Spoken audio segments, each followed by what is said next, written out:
Olá, senhores, sejam bem-vindos a mais um programa Social Interview em 60 Minutes.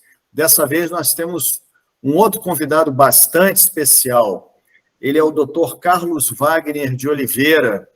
Ele é clínico geral e um cearense arretado de Iguatu, um iguatuense aqui conosco.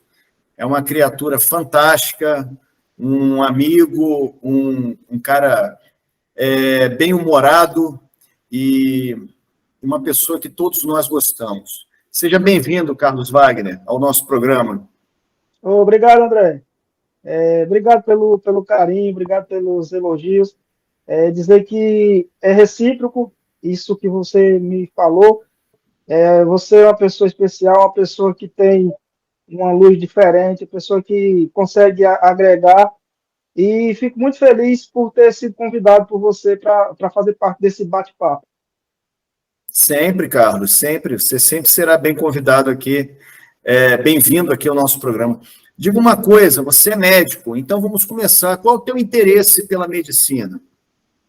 Como surgiu esse teu interesse pela medicina? O meu interesse pela medicina veio desde de criança, na minha família. Eu sou o primeiro médico da família, então não teve alguém na família que eu vi e quis imitar e quis seguir os passos. Não, eu fui o pioneiro na minha família. Mas desde criança eu me atraí por essa profissão, que é uma profissão que até hoje me fascina, me encanta. Cada vez que eu chego no hospital e eu me vejo ali como médico plantonista, eu me volto a Deus e agradeço a oportunidade que Ele me deu. Então, uma coisa realmente, André, eu não me lembro de quando foi que deu esse start. Desde que eu tenho esse entendimento, como a gente fala, desde que eu me entendo por gente, eu tinha esse sonho de ser médico e, graças a Deus, consegui alcançar esse sonho e consigo viver esse sonho hoje. Consigo viver, consigo criar minha família através desse ofício que é lindo e que me fascina todos os dias. E é interessante que os nossos amigos não sabem que, na verdade, nós não vamos conversar exatamente sobre medicina. Nós vamos conversar sobre uma paixão que você tem, que são os cavalos, né? E aí, você que se tornou, assim, um amante desse tema, e aí, naturalmente, você se atualizou, você, de alguma forma, involuntariamente, assim, ou, perdão, não formalmente, você se apaixonou pelo tema. Então, você não tem o título de médico veterinário, embora você entenda bastante sobre o assunto. Faltou pouco para você se tornar um médico veterinário? Eu sempre tive uma ligação muito forte com animais, de uma forma geral. Minha família é do sítio, eu venho de uma família rural, e meu pai, ele sempre criou animais, principalmente gado, mas criava também cavalos, mais voltados para a lida com o gado. E a questão do cavalo, quem acredito eu que quem tenha me trazido mais essa relação de proximidade com o cavalo tenha sido o meu avô paterno, que era um apaixonado por cavalos. E através dele, eu vi aquele cuidado, aquele zelo que ele tinha com os seus animais, e eu pequeno, ajudava a cuidar daqueles animais, e eu fui tendo essa proximidade, acredito que é algo também que é seu. Eu acho que o fator externo, ele é um fator que influencia, mas esse gosto, essa paixão, esse vínculo, eu acho que é algo nato, algo que é seu e que esses fatores só vão desenvolver essa paixão. Então, quer dizer que esse contato com os cavalos você teve desde a infância. desde a infância. Desde a infância. Eu lembro da primeira égua que eu tive, uma égua pelagem castanha, raça indefinida mesmo, a gente chamava de pé duro, né? Esses animais que são raça definida, e que eu tinha um carinho, cortava capim para alimentar e dava banho, e era coisa muito, muito gostosa. Agora, no Brasil, naturalmente, já que tem vários criadores de cavalo, e o cavalo é um animal muito querido no nosso país, naturalmente tem várias raças. E quais são as raças que existem no Brasil e qual delas que você cria? Bom, no Brasil, André, tem várias raças, talvez eu esqueça de algumas, e se tem alguém que está nos ouvindo e que cria alguma raça que eu não lembrei, eu peço perdão. No Brasil existem raças que são importadas e existem raças que são raças nativas do Brasil. A raça que eu crio atualmente é a raça Manga Larga Machador, que é uma raça que é brasileira, uma raça que foi criada no sul de Minas, através de cruzamento de raças trazidas pelos portugueses e raças nativas da região, de cavalos ibéricos, e fizeram um cruzamento entre esses animais, buscando a seleção de animais bons de sela, e criaram o cavalo Manga Larga Machador. Hoje, no Brasil, eu acredito que o Manga Larga Machador é o maior rebanho de equinos no Brasil, mas na nossa região tem uma raça de cavalos que é muito comum também, que é o quarto de milha. O cavalo quarto de milha, muita gente conhece essa raça, ela é uma raça de origem americana, é um cruzamento entre os cavalos Mustangs, que são cavalos trazidos pelos europeus, deixados, esquecidos, e se tornaram cavalos selvagens. E quando a América Estados Unidos foi colonizado, esses animais foram capturados, são animais rústicos, bem adaptados àquela região, e fizeram um cruzamento com cavalos puro sangue inglês. E através desse cruzamento, tentando melhorar aqueles animais, tanto a melhorar os animais puro sangue inglês, dando a esses animais mais rusticidade, como melhorar aqueles Mustangs, dando uma beleza estética, um porte maior, se criaram essa raça que é o quarto de milha, que hoje é muito difundida no mundo todo. Na nossa região, existem vários esportes praticados com esses animais, como a vaquejada, que é muito popular, onde é utilizado a raça quarta milha, o turf também, que é a corrida de cavalos, que é utilizado quarto de milha, e no Brasil afora outras modalidades, como três tambores, apartação, prova de rédeas, todas essas raças. É um cavalo muito versátil. Existe também a raça, o manga larga.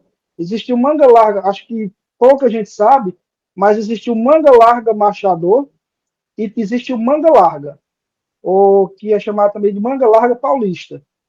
Essas duas raças, elas tiveram uma origem em comum desses animais de origem ibérica, cruzados com animais da raça lusitana, trazidos pelos portugueses, são chamados cavalos da cavalaria de Alter, chamados cavalos Alter Real. Quando a coroa portuguesa veio para o Brasil, trouxeram cavalos dessa cavalaria, da raça lusitana, e eram cavalos excelentes da raça, e esses animais eles foram cruzados com animais que existiam já aqui no Brasil, animais de origem ibérica, e pegaram a rusticidade desses animais e o andamento bom, o andamento desses animais que existiam aqui, com o porte maior, mais atlético dos cavalos lusitanos, cavalos que eram cavalos mais de elite, e fizeram cruzamento e formaram a raça antigamente, no início, não existia as duas raças, manga larga e manga larga machadores. Formaram uma raça de cavalos, seleção, mas não tinha nenhuma associação de raças. E com o passar do tempo, houve a seleção desses animais, eles criaram associações. Cada raça de animais que a gente fala aqui, existem associações que registram esses animais. E esse registro, eles se baseiam em características morfológicas desses animais e até funcionais desses animais. E aí, primeiro veio a associação do cavalo manga larga, né, que é popularmente conhecido como manga larga paulista, e, posteriormente, criaram essa associação do manga larga machador, ou como alguns chamam, manga larga mineiro. Além dessas duas raças que são as mais comuns, tem a raça campolina no Brasil também. Eu já tive, eu tenho uma égua da raça campolina. Já tive um cavalo também da raça campolina. É um cavalo de sela, assim como o manga larga. É um cavalo machador. Essa raça campolina é interessante também a história dele, porque é uma raça também brasileira. Foi criada em Minas Gerais por um senhor chamado por sobrenome Campolina.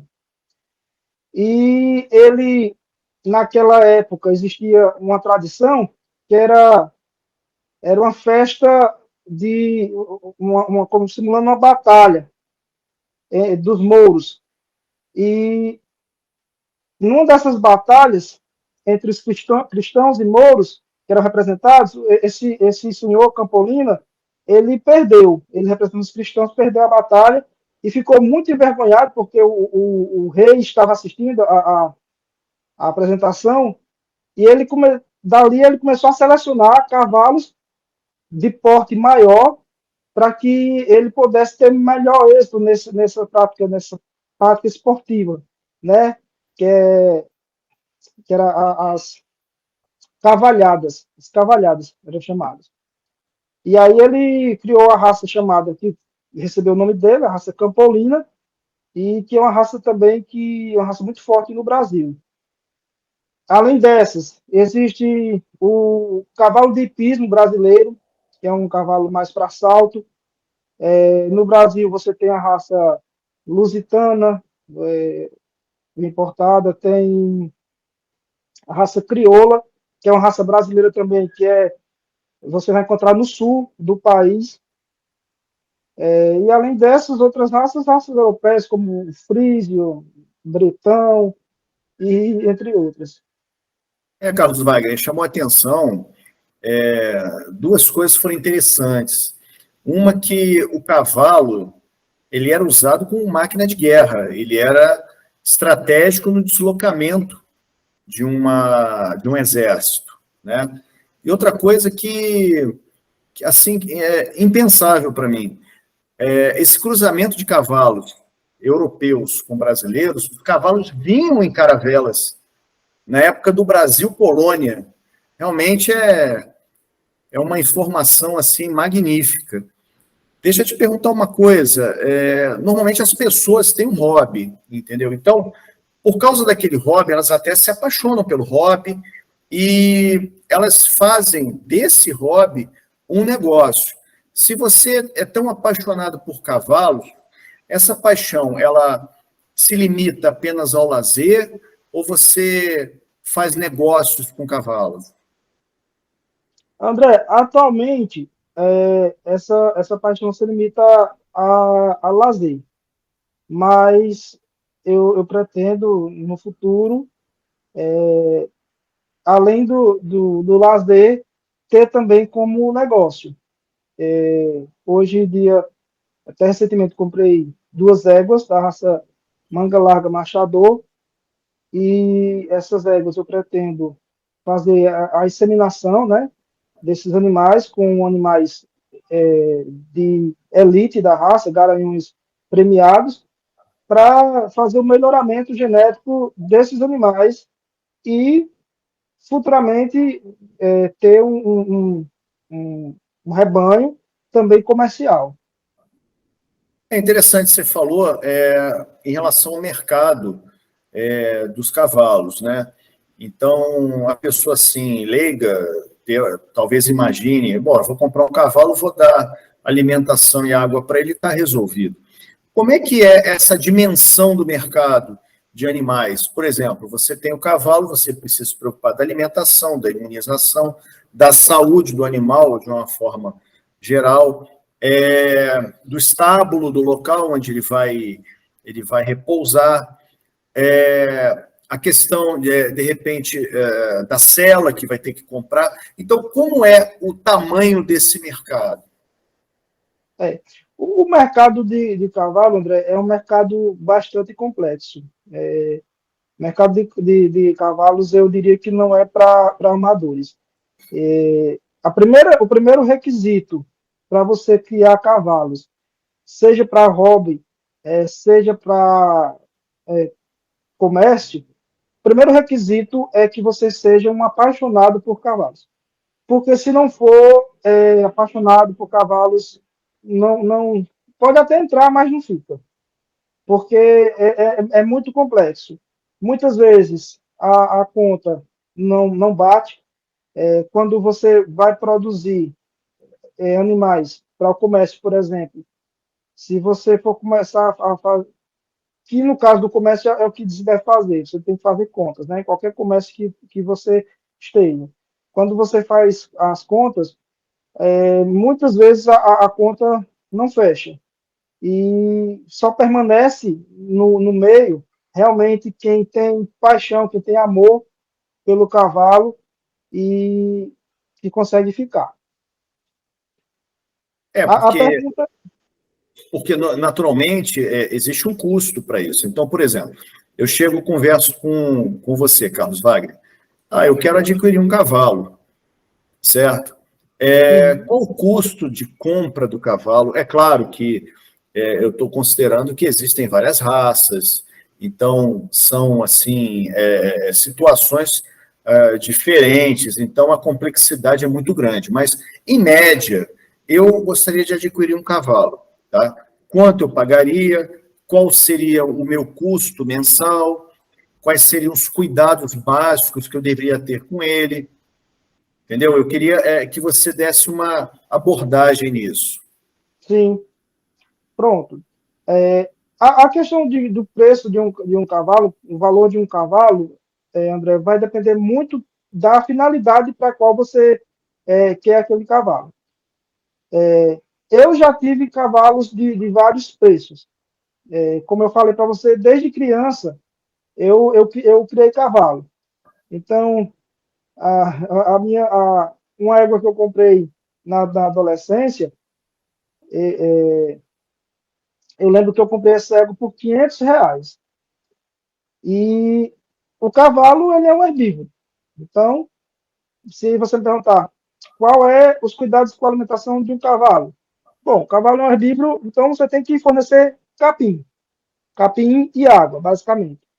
Só que dentro existem algumas particularidades, né? Então, essa primeira égua foi R$ 500, eu morava no sítio, e eu mesmo ia lá na capineira, cortava capim, picava capim, colocava para ela no coxo, tinha um coxo de água, onde eu sempre deixava a água fresca e limpa à disposição daquele animal. Então, o custo daquele animal para mim, tanto para adquirir, foi baixo, como o custo de manutenção daquele animal para mim também era um custo baixo. Só que o custo era baixo porque eu mesmo fazia aqueles cuidados, eu tinha aquele manejo. Hoje em dia, eu não consigo ter esse tempo de cuidar do meu cavalo, por exemplo. Então, eu preciso de alguém que faça isso por mim. Minha fazenda fica em Iguatu, modo de Juazeiro. Eu vou lá de 15 em 15 dias, de 30 em 30 dias, que eu consigo ir, né, por conta do trabalho, por conta da família. E como eu gosto muito de cavalo e gosto de montar, eu tenho um cavalo aqui em Juazeiro, onde eu deixo no estabelecimento, no Aras, onde eu pago a estadia desse cavalo nesse Aras, pago a alimentação, e tem os gastos com ração, com suplementação, com medicamentos. Então, voltando à pergunta que você me fez, eu estou colocando isso aqui para a gente, que está nos ouvindo, entender melhor. O gasto de aquisição do cavalo vai desde, você vai encontrar cavalo aí de R$ 1.000 a o infinito, né? Existem cavalos comercializados por 5 milhões, por 10 milhões, que é fora um outro propósito. São cavalos, na verdade, reprodutores, animais reprodutores. Mas para quem quer um cavalo, não, eu quero um cavalo para eu colocar meus meninos, eu tenho um sítio, eu tenho uma chácara, e minhas crianças gostam de cavalo, eu quero um cavalo para eles andarem ali na chácara. Uma área bem limitada. E você vai encontrar cavalos aí de R$ 1.000 a R$ 5.000 que vão atender muito bem a essa necessidade. Não, você pode dizer, não, eu quero um cavalo para fazer cavalgadas. Eu tenho um grupo de amigos que semanalmente eles se reúnem e fazem cavalgadas de 10, 15 quilômetros. Aí você já precisa de um cavalo mais novo, um cavalo mais forte, um cavalo do andamento melhor, né? Porque se você quer fazer uma cavalgada mais longe, você precisa de um cavalo que tenha um andamento cômodo, para que você não se. Aquela cavalgada não vá lhe causar incômodo, né? O ideal é você criar cavalo machador para uma cavalgada. Então você vai ter cavalos aí entre 5 e R$ 20.000 que vão atender a essa necessidade. E tem aquelas pessoas que dizem, não, eu fui para um evento esportivo, por exemplo, uma Copa de Marcha, uma competição de marcha, e eu gostei daquela adrenalina, daquele ambiente, daquela questão de os animais serem premiados e você ir lá na frente e receber aquela premiação, e eu quero participar desses eventos esportivos. Então você já vai precisar de um animal atleta, e isso vai um animal mais caro. Então você vai ter um animal aí em torno de 20, 30, dependendo do nível de competição que você vai ter, até de R$ 500.000 para participar desses eventos. Se você for participar de um evento a nível nacional, vai ser um cavalo de R$ 500.000. Não, eu quero participar de um evento a nível regional. Um cavalo de R$ 30.000 vai dar para você competir bem nesses eventos. Questão de manutenção. Também vai depender muito da necessidade sua, como criador. Aquele animal que ele é para a criança andar ali no final de semana, dar umas voltinhas ali na chácara, por voltinhas pequenas, eles são animais que não precisam de uma ração de atleta. Vai ter uma ração de manutenção, que é uma ração menos energética, um valor proteico um pouco mais baixo e que vai ser mais barata. Animais de alta performance, esses animais eles precisam de uma ração mais proteica, maior quantidade de energia, uma ração mais cara, vai precisar, além disso, de suplementação, né? Assim, por exemplo, um fisiculturista ele vai precisar tomar whey protein, creatina, não é isso? Você que gosta de malhação, musculação, você sabe. E o cavalo também vai precisar, o cavalo atleta vai precisar de um proteinado, vai precisar de a creatina e suplementação diferenciada. Hoje, o custo médio de você ter um cavalo, por exemplo, numa baia, né? Você diz, não, eu quero ter um cavalo, eu quero deixar numa baia para uma pessoa cuidar, um saco de ração de manutenção, hoje cai em torno de 90 a R$ 100. Você vai dar para esse animal, um animal adulto vai comer em torno de 3 a 4 sacos de ração por mês, você vai gastar com ração em torno de 300 a R$ 400. De baia com tratador, em torno de 300 a R$ 600. Vamos colocar a média de R$ 500. Então, fica em média aí um gasto mensal de em torno de R$ 900 por animal. Agora, em relação às figuras do tratador e do treinador, qual a diferença? Pronto. O tratador, é aquela pessoa que ela vai cuidar do manejo do animal. Ele vai manter aquela baia daquele cavalo limpa, vai estar sempre colocando ração fresca para aquele cavalo. Lembrar que a ração do cavalo é dividida em volumoso, que é o capim, que a maior quantidade de alimento deve ser esse volumoso, e o concentrado, que é a ração industrializada, né? Que essa ração industrializada, qual a quantidade de ração que você vai dar? De 0,5 a 1% do peso vivo do animal. Um cavalo adulto tenha em torno de 400 quilos, você vai dar em torno de 3 a 4 quilos de ração concentrada por dia para esses animais. Se for um animal, por exemplo, um animal da ração campolina, eu tenho uma égua campolina que ela deve pesar uns 600 quilos. Então, você precisa dar aí uns 4 a 6 quilos de ração por dia para esse animal, de concentrado, né? Além do volumoso. O volumoso é uma quantidade maior, em torno de 10 quilos, dependendo se for fêmea ou se for ração capim verde, né? E a função do tratador é essa, banhar, cuidar daquele animal, da alimentação, cuidar das baias daqueles animais. E o treinador é a pessoa que vai domar aquele animal, né? Se for um animal que não tem a doma.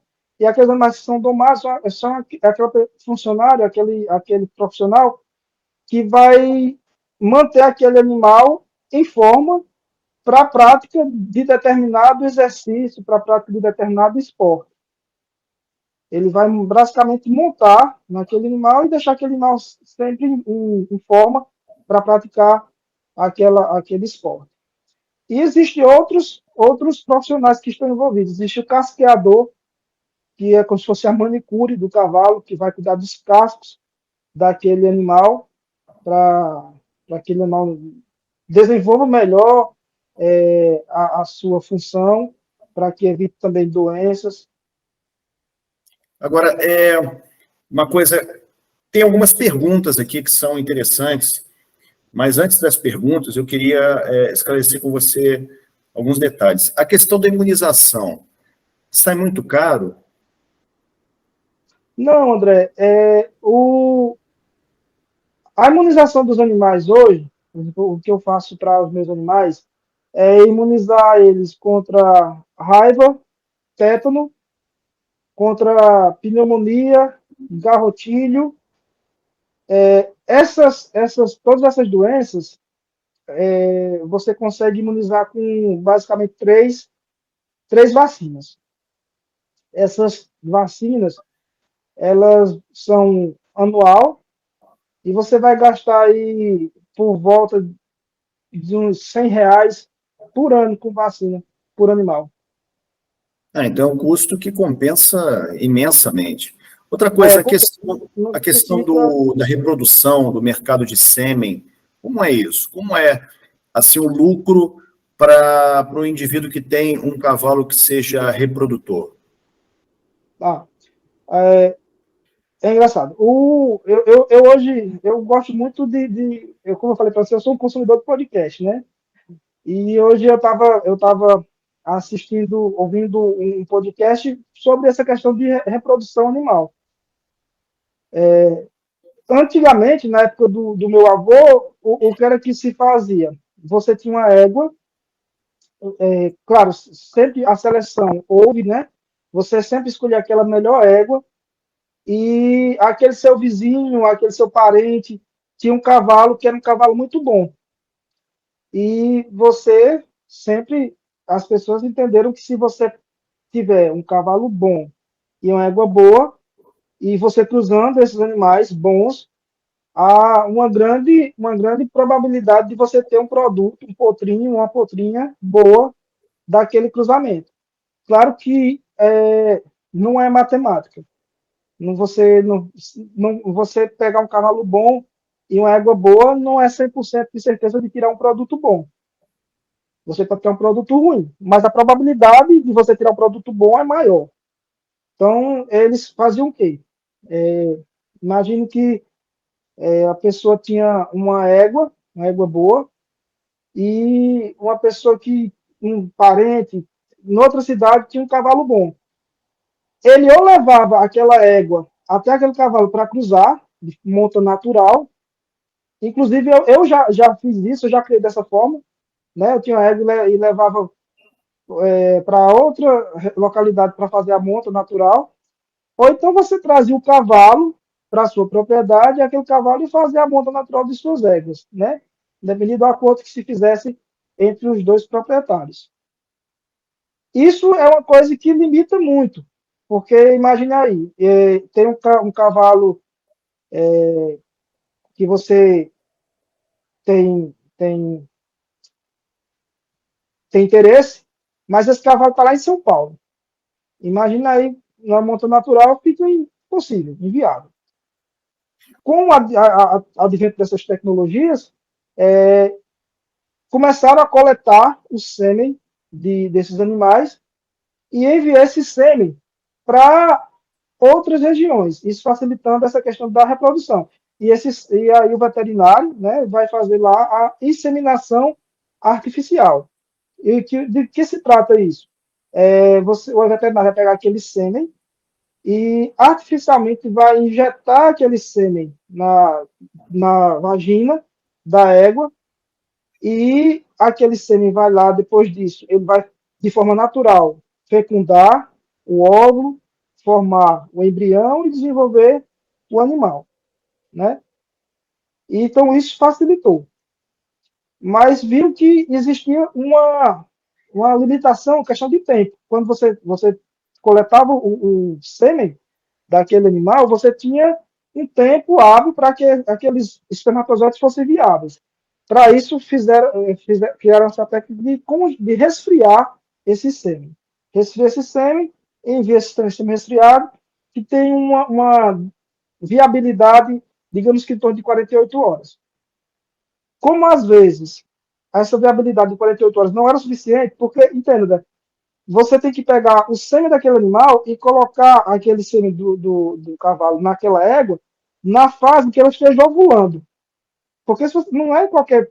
Você chega em qualquer momento, porque o leigo pode achar, não, chega com o sêmen, pega uma égua ali, está no pasto e coloca o sêmen nela e vai dar certo. Não. O veterinário que vai fazer isso, ele vai ter que acompanhar, através de ultrassom, a fase de maturação desse óvulo, e na fase que aquele ovário vai ovular, é aquela fase que ele vai colocar o sêmen. E às vezes chegava a fase que a égua ia ovular, você pediu o sêmen lá no Ares, né? Você comprou o sêmen e não tinha disponibilidade naquele momento. Uma coisa que se criou para tentar sanar esse problema foi o sêmen congelado, onde você resfria esse sêmen a temperaturas negativas dentro de tambores de nitrogênio, e esse sêmen tem uma viabilidade aí de anos, se for bem acondicionado. 50 anos, imagine aí, você tem um sêmen ali guardado, e quando você precisar, você vai lá, descongela e usa. Poxa, que interessante. Então, a tecnologia chegou a esse nível, né? A nível maior, a gente está falando de inseminação, mas existe hoje em dia a questão de fertilização in vitro, onde você aspira o óvulo da égua, uma égua campeã nacional, uma atleta fantástica, você vai lá e você aspira os óvulos daquela égua, e você tem o sêmen do cavalo, e você faz essa fertilização in vitro, produz embriões a partir dessa fertilização, e esses embriões você congela, da mesma forma que você congela o sêmen de tambores de nitrogênio, congela esses embriões e vai colocar esses embriões em doadoras. Aquela doadora, quando estiver no momento, naquela fase reprodutiva, que ela esteja apta a receber aquele embrião, o embrião é implantado no útero, e ela vai desenvolver aquele potro, né? E depois tem aquele potro que não é dela, de outro pai, de outra mãe, e ela vai ser chamada barriga de aluguel. E E hoje já existe também nos cavalos, na raça Manga Larga Machador, que é a que eu acompanho mais, clones, onde você pegou animais que fizeram um nome na história da raça, como, por exemplo, o Fabacho Único, que é um cavalo Manga Machador que fez nome na raça, o Elfo do Porto Azul, que é outro nome, por exemplo, o Elo Café da Nova. Esses cavalos, todos hoje têm clones desses animais. E a genética veterinária, no caso, no Brasil, já é um mercado bastante desenvolvido, não? No Brasil já tem um mercado bem desenvolvido e bem avançado, essas tecnologias são bem avançadas. Interessante. Tem algumas perguntas de amigos nossos aqui que eu queria passar para você. O Eduardo Filho, Dudu, que é mestre em judô, mas ele tem essa dúvida. Como se comporta um cavalo na vaquejada? Ele quer saber se na vaquejada existe algum sofrimento do cavalo durante as competições. Assim, André, eu não falo que sim, nem que não. O que eu falo é o seguinte: quem gosta de cavalo, quem é apaixonado por cavalo, ele de forma alguma vai submeter seu animal a sofrimento, né? Existem aquelas pessoas que talvez queiram cavalo porque acha bonito. Eu gosto de dizer o seguinte: achar bonito um cavalo, eu acredito que muita gente acha, porque realmente é um animal imponente, é um animal que causa uma impressão quando você o vê. Uma coisa é eu achar bonito o cavalo, outra coisa é eu gostar de cavalo. Achar bonito, muita gente acha. Gostar é diferente. Quem gosta, além de achar bonito, cuida, né? Por exemplo, quando eu vou comprar uma ração para o meu cavalo, como eu gosto, eu amo cavalos, eu compro a melhor ração que eu posso. Aquela pessoa que acha bonito o cavalo vai comprar a ração mais barata, não quer saber da qualidade. Né? Isso é só um exemplo. Quem gosta, quem ama, e tem muitos apaixonados por cavalos na vaquejada como em outros esportes, eu acredito, na verdade, eu tenho certeza que não submeteria seu animal a sofrimento, né? Acredito que já houve algumas práticas da vaquejada mesmo, né? Que tenha trazido sofrimento para os animais, mas hoje em dia, eu acho que cada vez menos. Por exemplo, a espora. Muita gente. A espora é um sofrimento, é um equipamento de tortura para os animais. Eu monto, eu não sou da vaquejada, eu sou de cavalgada, né, de manga larga machador, mas eu monto e sempre monto com espora. E não monto com espora pensando em maltratar meu animal. Não passa por minha cabeça maltratar o meu animal. Eu tenho um carinho enorme. Até te mostrei umas fotos, eu abraçado com o meu cavalo, meu filho abraçado com o meu cavalo. Então, esse carinho não maltrataria o meu animal. E por que você monta com espora? A espora, quem entende de equitação, sabe que a espora ela é um equipamento de reforço de comandos para seus animais. O cavalo, você está sentado ali nele, imagine que você vai se comunicar com uma pessoa que fala o idioma que você não conhece e a pessoa não conhece o idioma. Então, vocês não dominam o idioma do outro.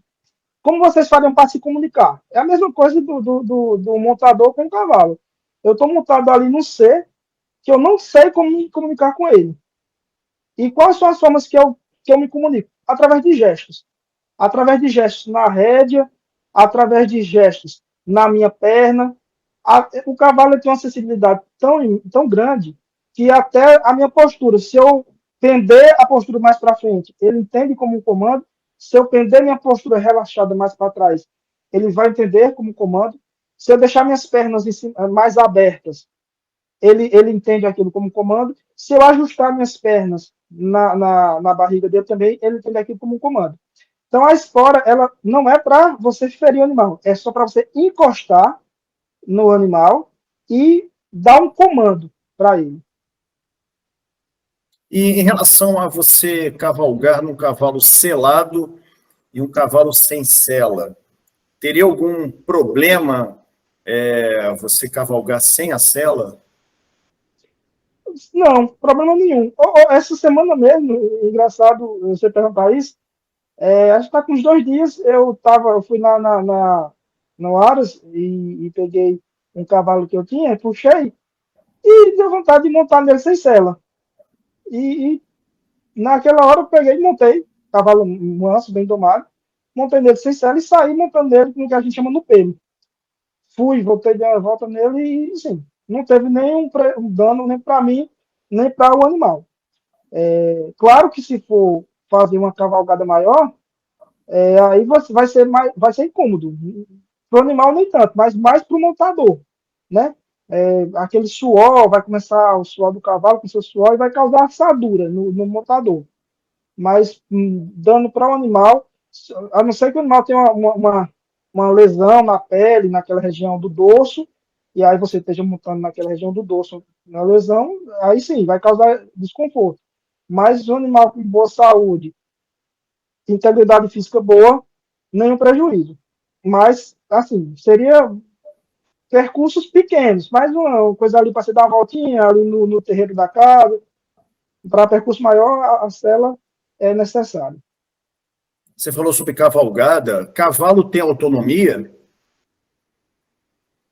Assim, o cavalo, quando você monta, eu entendo que ele deve sempre obedecer ao seu comando. Porque se você tem um cavalo, por exemplo, que não obedece ao seu comando, ele em algum momento vai fazer besteira. Então, o cavalo bom, bem domado, é aquele cavalo que você monta e ele está sempre atento ao seu comando. Então, para isso, você tem que ter um cavalo bem domado e tem que ter um cavaleiro também que tenha essa habilidade, né? Se você pegar um cavaleiro que não tem essa habilidade, às vezes faz um comando que o cavalo entende, por exemplo, que é para correr, quando o cavaleiro queria parar, entendeu? É uma falta de comunicação. Mas, assim, eu acho que a autonomia tem que ser do cavaleiro e o cavalo ele tem que estar sempre atento para obedecer e executar aqueles comandos que o cavaleiro pede. Eu falo pela turma da bike, que às vezes vai fazer uma jornada, e essa jornada tem mais de 100 quilômetros. Então, por exemplo, eu posso pegar meu cavalo e andar a distância que eu quiser, e como eu posso calcular essa distância? Como isso é Ah, feito? sim, André, eu acho que eu entendi errado a sua pergunta. No caso, você falou autonomia de distância, né? Exatamente. Pronto, pronto. André, dependendo da, do treino, vai depender muito do treino do seu animal, né, do porte físico desse animal, para você calcular.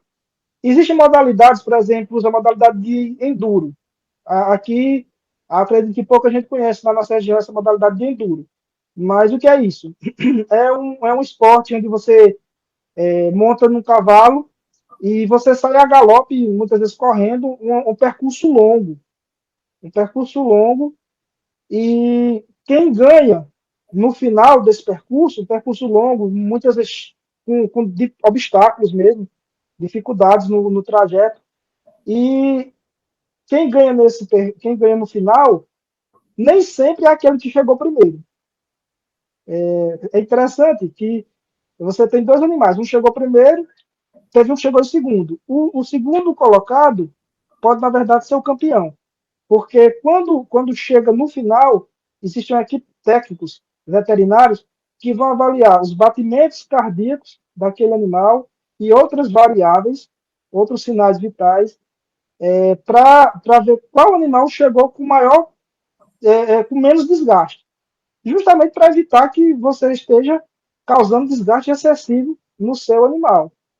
Então, dentro daquela prova, o cavaleiro tem que entender que se ele começar a forçar demais o seu cavalo, causando um desconforto, um desgaste excessivo, ele pode até chegar primeiro, mas no final da prova ele vai ser penalizado. Então, essas provas, elas são provas de longa distância. Existe também, até tem um filme, eu não lembro o nome, que é na Arábia, que usam cavalos árabes, são cavalos muito resistentes, que percorrem vários quilômetros no deserto. Mas, para a nossa realidade, eu acredito que uma cavalgada em torno de 10 quilômetros, 15 quilômetros, 20 quilômetros, se o animal estiver bem condicionado, tranquilo para o cavalo e para o cavaleiro. Excelente. Mais uma pergunta aqui, essa pergunta do meu sogro. Meu sogro Toninho, grande beijo para você, meu sogrão, que é o seguinte, eu tinha um cavalo Pampa, e teve durante muitos anos, ele teve esse cavalo Pampa, e ele foi acometido por laminite, e ele quer saber o seguinte, essa laminite, ela se deve ao esforço excessivo do animal? Aliás, o Carlos Wagner, explica um pouquinho para nós do que se trata isso daí, por favor. Bom, André, você sabe o que é um cavalo pampa? Não, não sei. Bom, vamos logo explicar o que é um cavalo pampa, né? Isso é importante, isso é É importante. importante, porque ele frisou que o cavalo dele é pampa. Então, essa questão do cavalo ser pampa para ele, com certeza, depois, se eu tiver a oportunidade de conversar com o Toninho, a gente vai conversar sobre esse cavalo pampa. A égua que eu tenho, da raça Campolina, é pampa. E é uma pelagem que eu gosto, eu acho bonito, mas quem gosta mais é minha esposa. Minha esposa quem gosta mais. O cavalo pampa é aquele cavalo que, por exemplo, na vaca, não existe a vaca malhada, que é a vaca branca com preto, branca com vermelho, aquelas cores ali dividindo, né, fazendo manchados, né? Uma vaca que é vermelha com as manchas brancas, ou branca com as manchas vermelhas, ou preta. O cavalo pampa é isso, é aquele cavalo que ele é branco e preto, ou branco e castanho, branco e alazão. Existem vários pampas, existe pampa de tordilho, mas as mais comuns são essas, o branco e castanho, branco e preto. Os que chamam, pelo menos, que chamam mais atenção. São esses cavalos manchados, né? Eu acho que o Toninho tem assim, gosto por essa pelagem. É bastante interessante. E essa pelagem, ela pode acometer várias raças. Diversas raças existem, no quarto de milha existe. Na verdade, no quarto de milha, a pelagem pampa, eles separaram e criaram uma outra raça, que é chamada Paint Horse. Cavalo pintado, né? Não sei. Paint Horse. E esses cavalos, os índios americanos, eles achavam que esses cavalos eles tinham um poder divino, esses cavalos manchados, e que aquelas figuras que eles faziam tinham um significado especial para os índios americanos. Interessante. E no Brasil existe a Associação Brasileira do Cavalo Pampa. E qualquer cavalo de pelagem pampa você pode registrar nessa associação. Bom, essa é só uma curiosidade, né? Para depois você conversar com o Toninho. Você contextualizou, isso é importante para nós aqui. Isso. Eu acho que o importante disso aqui essa conversa de vários anos para a gente começar a entender melhor esse universo do cavalo. A laminite, André, ela é uma doença. Eu já tive animais que tiveram laminite. Ela é uma doença que é muito complicada. Ela é uma doença que atinge você, como ortopedista, sabe a importância de ossos, músculos, ligamentos para o indivíduo, né? A laminite, ela vai lá acometer o sistema ósseo muscular dos animais, lá nas falanges dos animais que ficam ali na região do casco. Existe uma região do casco chamada de lâmina, e vai haver um processo inflamatório nessa região de lâmina, que é chamado de laminite, e apesar de ser localizado ali naquela região do casco, ela vai se transformar numa doença sistêmica, porque ela vai trazer repercussões sistêmicas nesses animais, e, se não tratado, uma alta taxa de mortalidade nesses animais. Até o cavalo do seu sogro, né, ele foi a óbito, não foi? Por conta da laminite. A principal causa da laminite, como a principal causa de doença nos equinos, é manejo nutricional. A ração, muitas vezes, às vezes a gente acha que tem aquela pessoa bem cuidadosa e que, eu quero cuidar do meu cavalo, eu vou dar, e eu falei para você do cálculo, né, que você tem que dar de ração para o cavalo, em torno de 1% do peso vivo. Tem um cavalo de 400 quilos, aquela ração vem lá especificada para eu dar 1% do peso vivo, que daria 4 quilos de ração. E o ideal é que você fracione. Essa ração você não vai colocar toda de uma vez. Você fracione 2 a 3 vezes.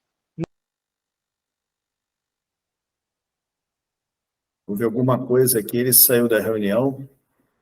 Vamos aguardar o retorno dele.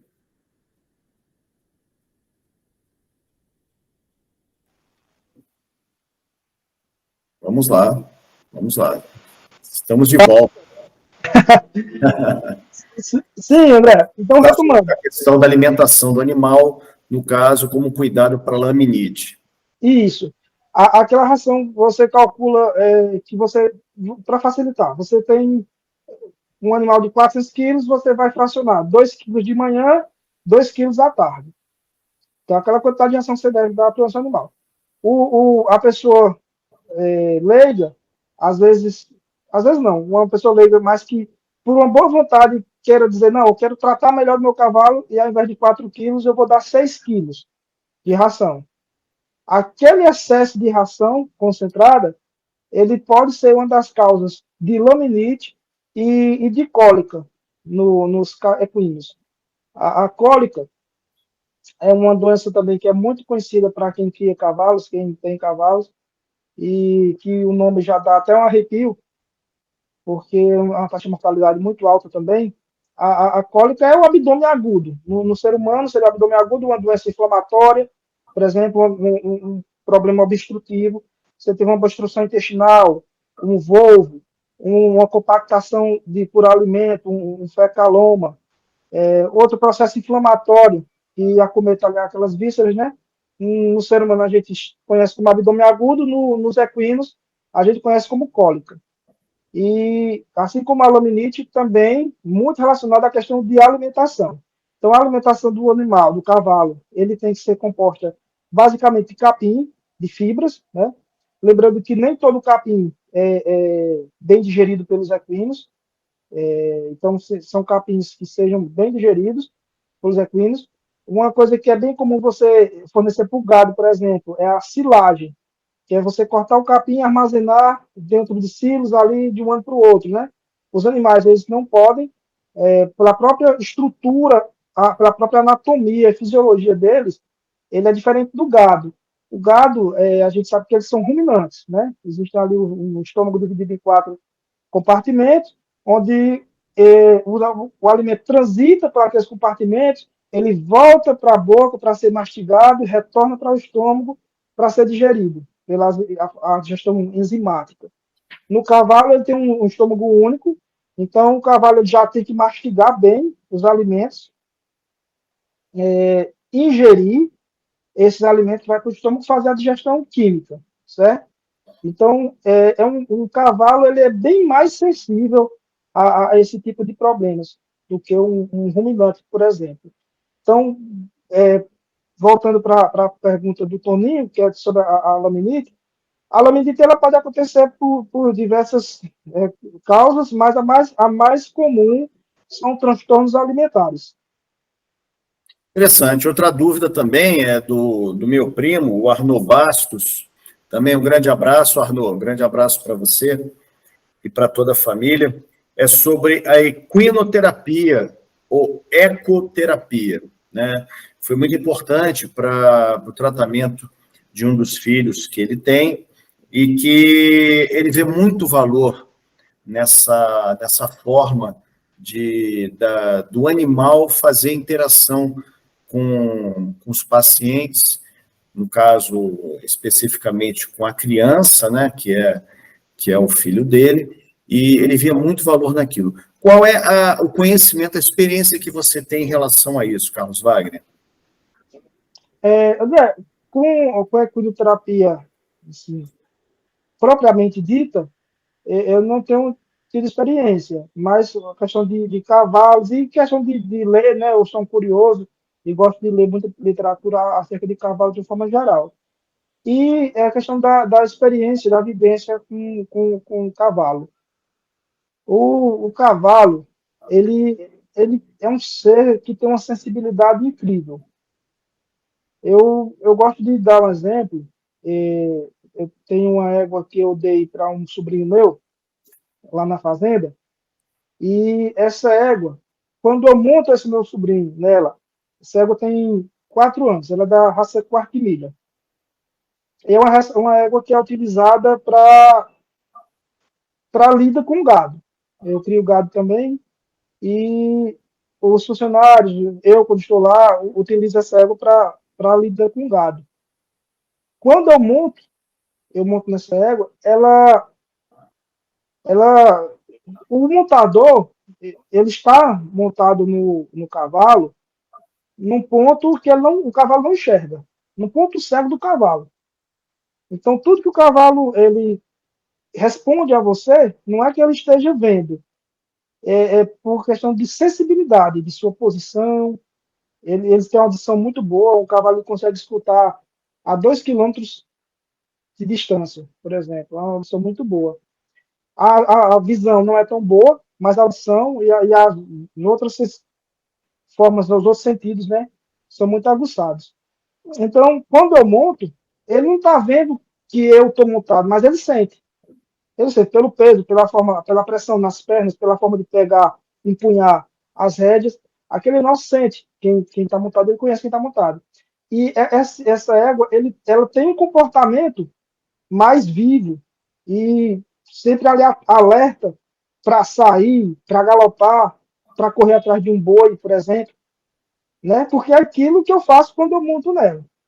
Quando eu monto esse meu sobrinho nela, aquele animal, ela se torna uma ovelha. Fica ali paradinha, andando a passos lentos, sem reações abruptas, é outro animal. Então, assim, é incrível a sensibilidade que esses animais têm. E eles têm uma ligação, eu vejo isso muito forte com crianças. Tá? Até minha esposa, ela é acadêmica veterinária, e ela diz que o cavalo, ela consegue ela consegue sentir a pureza, a inocência da criança, e aquilo transmite uma calma para ele. Talvez seja isso, né? Não sei se tem alguma coisa científica, algum estudo sobre isso, mas talvez isso realmente aconteça. E essa relação, essa retribuição, né, de confiança entre o animal e a criança, eu vejo, por exemplo, com meu filho, eu sempre gosto de levar ele nas baias, e eu entro na baia com o meu cavalo, e ele abraça o meu cavalo, eu boto ele em cima do meu cavalo solto. Eu boto ele em cima, e meu cavalo fica lá tranquilo com ele, ele abraça e beija, e é uma relação muito, muito bonita. E com certeza isso, para a criança que está em desenvolvimento, ou para a criança que está com alguns problemas de saúde, que precisam de fisioterapia ou de outros tratamentos específicos, isso faz muito bem. Outra coisa que eu ouvi, isso de um professor, ele é árbitro da Associação Brasileira do Cavalo Mangalaga Machador, é um cara que tem um conhecimento de equitação muito vasto. Ele diz que quando você monta, né, aquela pessoa que, por exemplo, não tem movimentos paraplégicos, né, não tem movimentos das pernas, o movimento do cavalo ao andar, ele se encaixa tão perfeitamente com o movimento da sua pelve, que a sensação de quem está montado é que voltou a ter pernas, e que o cavalo são suas pernas, e ele tem aquela sensação que está andando com suas pernas. Isso eu nunca conversei com alguém que é paraplégico que quebrou a cavalo para questionar quanto a isso, mas tenho essa curiosidade de perguntar. Foi uma coisa que esse professor, né, passou no curso, e que eu achei bem interessante. Poxa, fantástico isso daí. André, eu vou te contar, até acho que você recorda, na época do internato, eu estava voltando da faculdade, na época de moto, e sofri um acidente de moto e quebrei minha perna. E, e fui operado no hospital regional, até o colega nosso, o doutor Sami, ele me operou, fez uma cirurgia, foi um sucesso. E quando eu fiquei em casa, a minha recomendação era de 90 dias, não, 60 dias sem carga nenhuma naquela perna. Então, era 60 dias sem andar. E eu nunca pensei que, assim, fosse me fazer tanta falta andar. Eu fiquei angustiado. Depois de 15 dias, eu sou bastante ativo, depois de 15 dias eu estava muito angustiado de não poder andar. Então, acredito que foi depois de uns 30 dias, eu tive uma ideia brilhante, que até a gente brinca, com o Samir, se você pergunta, ele vai te contar essa história. Depois de 30 dias, eu tive a ideia de ir para a piscina, no estado da minha casa que eu morava, na época, e andar. Eu pensei comigo, né? Olha, eu vou andar na piscina, a carga vai estar menor, por conta do impulso, né, da água, então a minha carga vai estar menor, eu vou andar e não vai ter problema, porque eu vou estar colocando só a carga parcial, assim, naquela perna. Mas eu não calculei a questão da contaminação da ferida operatória. Samir já sabe dessa história? Samir me deu uma bronca, rapaz. Como é que você faz um negócio desse? Aí eu peguei, entrei na piscina, deixei as muletas ali de lado e comecei a andar.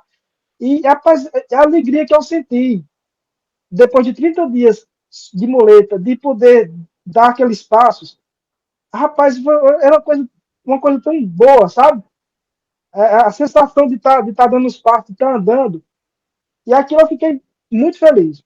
Aí depois saí, me enxuguei, fui tomar um banho no banheiro. E quando foi a tardinha, comecei a sentir uma dor na perna, a perna latejando, a ferida operatória ficar vermelha. No outro dia, começou a sair pus da ferida operatória. Ah, eu digo, que merda, agora dá uma chameadinha aqui. Mas, biomecanicamente, você não foi. A ideia não foi tão ruim assim, né? Exatamente. A parte, Exatamente. eu calculei só a biomecânica, eu não calculei a parte de infecção da ferida operatória. Agora, quem é o maior amigo do homem? O cão, o cachorro ou o cavalo? Cachorro ou cavalo? É difícil essa pergunta, hein? É difícil, é difícil. Eu acho que vai depender da preferência, né, de cada um. Eu tenho uma ligação muito, muito boa com os dois. O, o cachorro, eu acho que para a questão de você ter ele dentro de casa, né, você ter essa ligação com ele, essa ligação mais diária, talvez as pessoas pontam disso e dizer, o cachorro é o melhor amigo. Mas o cavalo, para quem cuida do cavalo e realmente gosta, vê que não é diferente. Apesar de o cavalo não ser criado dentro da casa, é criado à parte, né? No ambiente para ele, por ser um animal grande porte. É engraçado a questão de confiança que aquele animal adquire em você. Tem uma frase que eu escutei uma vez do Lima Duarte, e acho que é de um autor. Ele fala que é um poeta islâmico, que ele fala o seguinte: enxergando bem tendo menos força. Eu não sei se é bem isso, mas a ideia é essa: enxergando menos, tendo menos força, sendo menos rápido, o homem ele seria fatalmente fadado a ser escravo. E o cavalo fez dele um rei. O cavalo tem esse poder de quando você está em cima de um cavalo, você sente que você tem a força daquele cavalo. Realmente, a gente chama de conjunto. Cavalo-cavaleiro. Realmente é um conjunto. Acho que se torna um uníssono, sabe? se tornam um complemento um do outro, e você sente realmente que você faz parte daquele animal, né? Você sente tendo aquela força. E a confiança que o animal tem em você, sendo bem tratado, claro, também muito interessante. É muito interessante, por exemplo, quando eu chego lá na fazenda e o cavalo, tem uma foto que eu estou deitado aqui na varanda, e o cavalo é, dá para a varanda aqui para um quintal que deixa os animais, e um cavalo vem para me cheirar. Ele vem, me conhece, e ele vem e fica me cheirando aqui, eu deitado, e ele me cheirando. Aí eu passo a mão na cabeça dele, ele está solto lá e ele vem para receber o carinho, porque sabe que quando se ele vier, ele vai receber aquele carinho.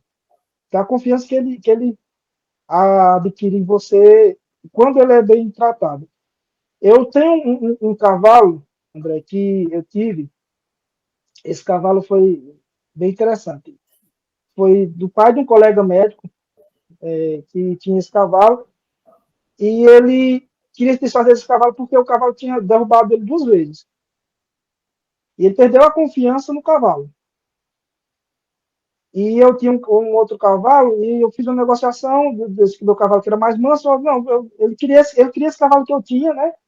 Porque era um cavalo mais manso, e eu ficasse com esse outro. E a gente fez essa troca.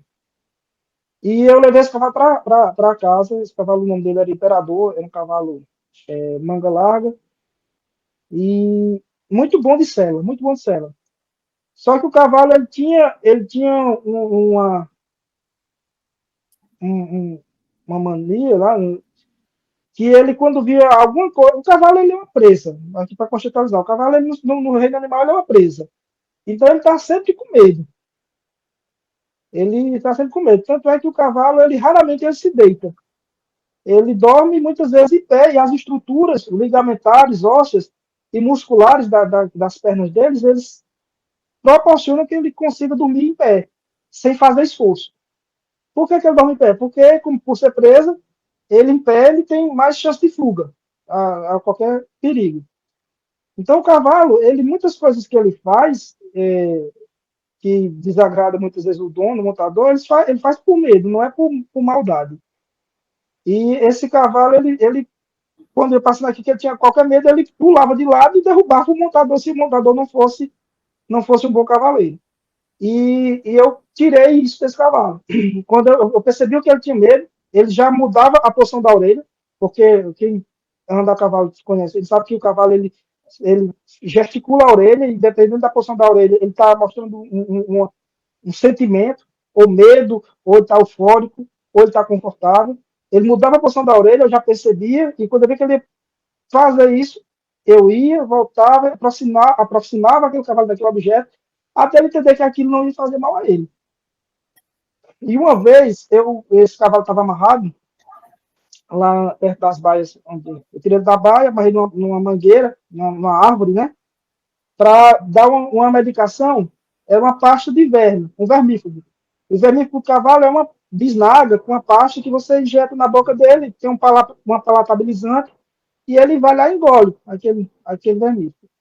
Eu me aproximei do cavalo e eu vinha com o vermífugo no bolso da calça. Quando eu saquei aquela bisnaga do bolso da calça, parecia que eu estava sacando um chicote para bater nele. Esse cavalo começou a se esticar no cabeça. Se esticar, minha esposa estava comigo e se assustou. Aí eu me afastei e eu disse, não, tenha calma que eu vou controlar a situação. Aí ele se esticou, me afastei. Quando eu me afastei, aí ele se acalmou e voltou para a posição normal. Quando eu ergui a mão e mostrei para ele o vermífugo, ele se esticou novamente. Então eu digo, ó, o problema está aqui. Esse cavalo tem algum trauma relacionado a isso. Então o que era que acontecia? Quando as pessoas iam dar vermífugo a ele, pegavam na orelha dele, torcia a orelha para ele ficar incomodado, sentir dor, torcia aqui no lado dele, para aquele cavalo ficar na posição realmente de rendido, e aí rendido, alguém ia lá e injetava o vermífugo na boca dele. E aquele cavalo associava aquele vermífugo com a situação de estresse, onde ele era maltratado. E isso não foi o nosso colega que fez, isso já foi, ele comprou esse cavalo de outra pessoa, E essa pessoa praticava isso, né? E esse colega nosso pegou esse cavalo já com esse trauma e falou, disse, olha, esse trauma já veio de fora com esse trauma, alguém fez isso nele. Aí eu disse, não, mas eu vou tirar esse trauma. E nesse dia mesmo, eu consegui dar vermelho com ele sem nenhuma ajuda. Eu me aproximava, quando ele começava a ficar com medo, eu parava. Até o momento que ele deixou me aproximar, e eu comecei a fazer carinho na cabeça dele com uma bisnaga de vermífugo. E fazendo carinho na cabeça dele com aquela bisnaga, fazendo carinho. E ele começou a relaxar. Aí eu deixei a bisnaga para ele cheirar, ele começou a cheirar a bisnaga, eu destampei a bisnaga e coloquei um pouco do gel para ele sentir o cheiro. Ele foi cheirando e começou a lamber. À medida que ele começou a lamber, eu comecei a injetar aquele gel que tem melaçado, tem um sabor de melaço, e ele começou a lamber, apliquei toda a medicação. Na segunda vez, ele deu menos trabalho, com 3 aplicações, eu chegava, tirava a bisnaga, botava na boca dele, ele aplicava sem nenhum problema. Então, assim, eu conquistei a confiança daquele animal. Interessante.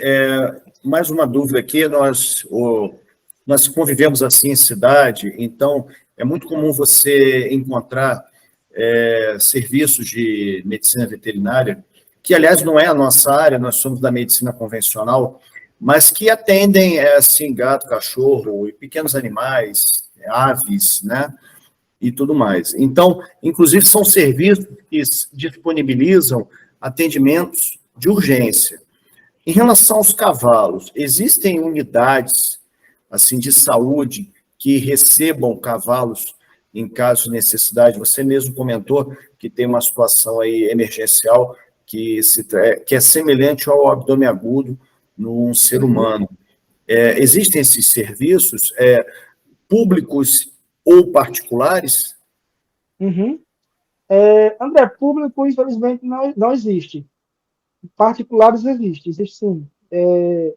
Hoje em dia, antigamente, a gente precisasse de uma urgência para um equino, para um animal de grande porte, de forma geral, a gente tinha que deslocar esse animal para Lavras da Mangabeira.